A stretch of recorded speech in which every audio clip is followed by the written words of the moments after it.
Saudara-saudari yang terkasih, 3 minggu terakhir ini bacaannya panjang-panjang. Dan paling panjang adalah bacaan hari ini, 45 ayat dari ayat 1 sampai 45. Kita sebetulnya biasa mendengarkan kisah tentang Lazarus yang dibangkitkan, tetapi biasanya hanya potongan yang lebih singkat. Setiap kali kita mendoakan saudara kita yang meninggal, bacaan ini menjadi salah satu pilihan bacaan. Tetapi pada hari ini, di mana kita minggu depan itu sudah memasuki minggu sengsara, kita dihantar untuk masuk ke dalam permenungan tentang kematian dan kehidupan. Injil Yohanes itu sangat khas dengan menampilkan berbagai macam paradoks. Paradoks itu sesuatu yang berlawanan, seolah-olah tetapi ditampilkan bersama. 2 minggu yang lalu bacaan Injil menceritakan kepada kita tentang Yesus yang menyembuhkan, Yesus yang berjumpa dengan wanita dari Samaria di sumur Yakub.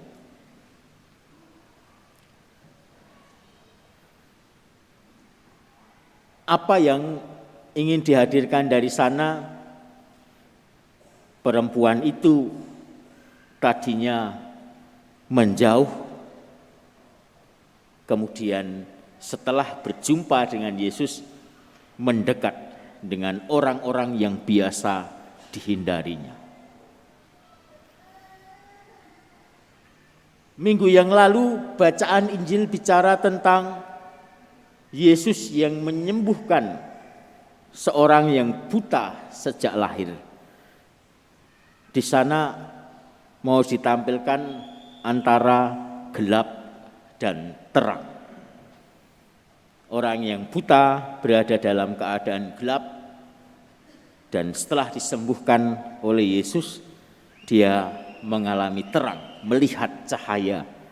Dan bukan hanya terang secara fisik, tetapi terang secara rohani juga, bahwa dia semakin memiliki iman yang besar kepada Yesus. Hari ini paradok yang ditampilkan adalah hidup dan atau mati, ya, hidup dan kematian, kehidupan dan kematian. Jadi kalau yang namanya paradok itu bukan pilihan, bukan sesuatu untuk dipilih, bukan hidup atau mati, ya, tetapi bagaimana di dalam kehidupan orang bisa mengalami yang namanya kematian. Lalu kita diundang untuk bisa maknai bahwa kita mengalami kehidupan di dalam pengalaman kematian kita. Tentu saja di sini bukan dalam arti kematian fisik seperti yang dialami oleh Lazarus, tetapi kita bisa jadi mengalami kematian rohani. Kalau hidup dan mati itu pilihan, kita pasti sebagian besar dari kita akan memilih hidup. Kita masih ingat 1 tahun ke belakang, ketika kita masih dalam situasi pandemi yang luar biasa. Ya, ketika kita sedang berkumpul, tiba-tiba ada yang batuk, langsung bubar. Ya. Kenapa? Kita dalam situasi pandemi itu begitu diliputi oleh perasaan takut. Yang jelas pada akhirnya adalah takut akan kematian. Dan kita mengalami bagaimana kematian yang sebetulnya menjadi hal yang biasa, Kita selalu mengalami ada saudara kita yang meninggal, ada orang yang kita kenal meninggal, tiba-tiba menjadi begitu kuat mendekati kita. Dengan jumlah yang luar biasa mereka yang kita kenal meninggal karena wabah COVID itu. Pada masa tertentu, hampir setiap hari kita mendengar ambulan itu terdengar, bahkan bisa 2-3 kali atau lebih dalam sehari. Dan itu adalah menggemakan kepada kita berita tentang kematian. Kita begitu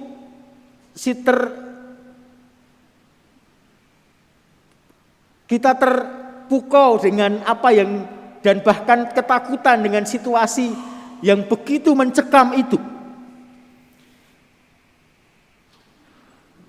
Begitu dekat, sangat dekat bahkan. Tetapi bagaimana kematian yang begitu dekat itu lalu di sisi lain mendorong kita untuk sungguh serius berjaga-jaga. Dan kita di Indonesia itu termasuk yang berhasil menangani pandemi ini. Karena apa? Karena kita pada umumnya memiliki kesadaran untuk menaati protokol kesehatan itu. Karena apa? Di dalam pikiran kita sebetulnya menghindari supaya kita ikut mati bersama mereka yang telah mendahului kita karena wabah itu. Salah satu hal yang menyebabkan mereka yang meninggal pada saat pandemi COVID bukan pertama-tama karena sakitnya. Banyak korban itu adalah yang sebetulnya menderita komorbid. Dan karena itu apa yang terjadi, situasi yang mencekam itu menimbulkan ketakutan yang lebih. Dan sebetulnya mungkin banyak orang yang meninggal karena ketakutan itu. Situasi ini membuat kita sadar, membuat kita sadar untuk jaga jarak, membuat kita sadar untuk memakai masker sampai hari ini, membuat kita untuk tidak hanya memikirkan diri kita sendiri. Karena apa? Kita begitu dicekam oleh situasi kematian itu. Andai saja, ini yang mau diingatkan melalui bacaan hari ini, andai saja situasi seperti itu bisa terjadi saat kita mengalami kematian secara spiritual, itu pasti akan membawa kita untuk bisa sampai pada situasi di mana kita akan selalu mengarahkan hidup kita pada hidup yang penuh harapan. Masalahnya adalah kematian spiritual ini seringkali tidak dirasakan sebagai kematian. Kematian spiritual ini, kematian secara rohani ini seringkali kita abaikan. Seringkali kita tidak menyadarinya. Saudara-saudari yang terkasih, apa yang ditampilkan dari bacaan Injil mengundang kita untuk mencermati beberapa hal yang mungkin kita alami di dalam kehidupan kita sendiri. Kita tadi mendengar bahwa ketika saudaranya dalam keadaan sakit, Marta dan Maria itu mengirim pesan atau kabar kepada Yesus. Yesus ada tidak terlalu jauh dari tempat mereka tinggal. Sebetulnya kalau hitungan waktu 4 hari Karena kita tahu Yesus baru sampai sana 4 hari sesudah Lazarus meninggal. Nah, jarak antara tempat Yesus berada dengan tempat tinggal mereka itu tidak sampai 4 hari untuk ditempuhnya. Mungkin sehari juga cukup. Tetapi ada yang menarik di sana, Yesus sendiri justru memutuskan untuk menunda, untuk tidak segera pergi ke tempat Lazarus. Baru 2 hari kemudian Yesus pergi. Apa yang dikatakan oleh Marta dan Maria, mereka mungkin mendengar di mana Yesus. Maka mereka mengirimkan berita tentang sakitnya saudaranya. Tetapi Yesus tidak kunjung datang. Ketika datang, Maria menemui Yesus terpisah dengan Marta, tetapi keduanya mengungkapkan kata-kata yang sama.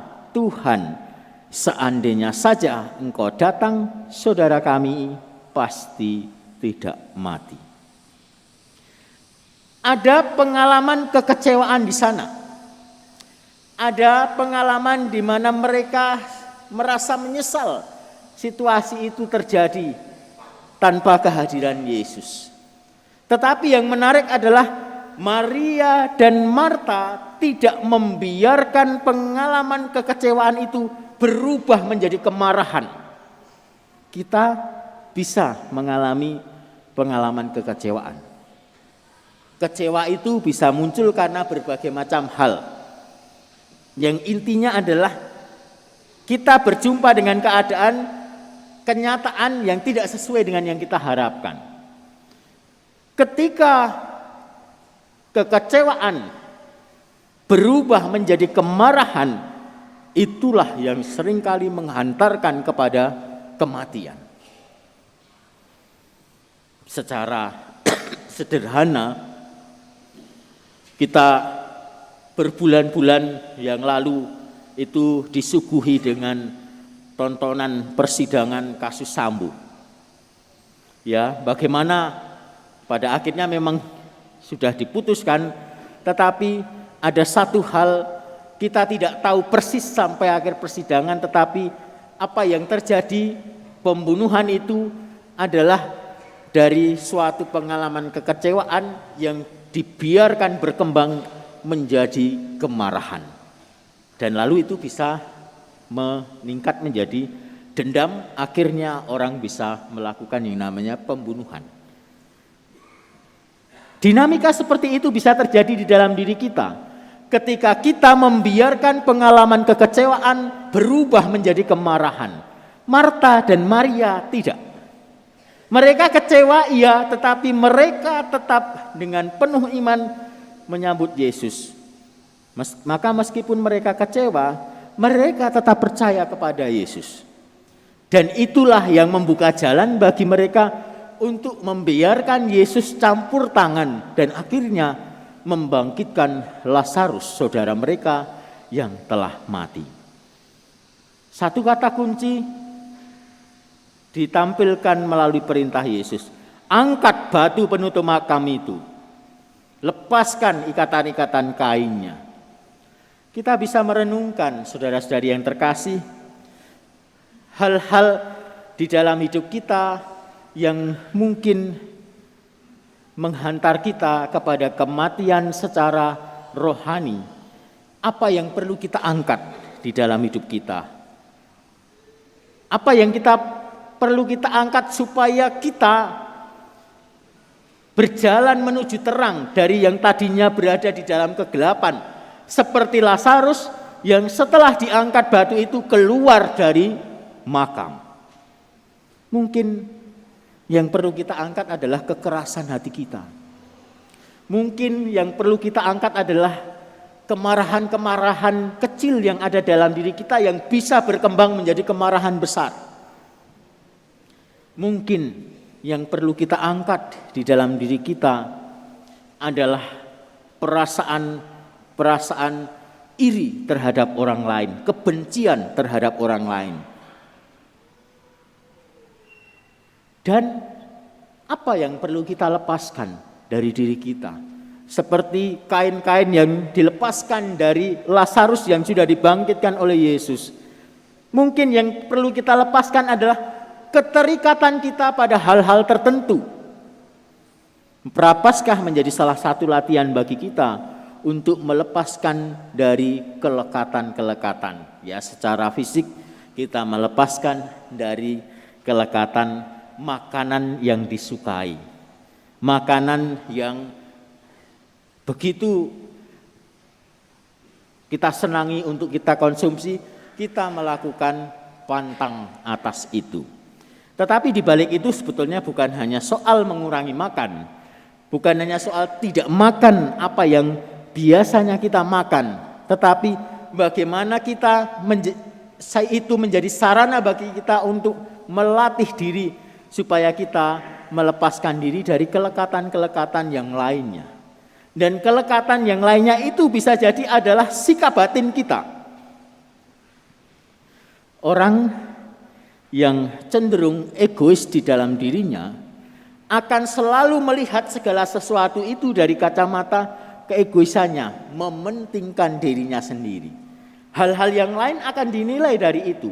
Mungkin itu adalah kelekatan yang perlu kita lepaskan dari diri kita.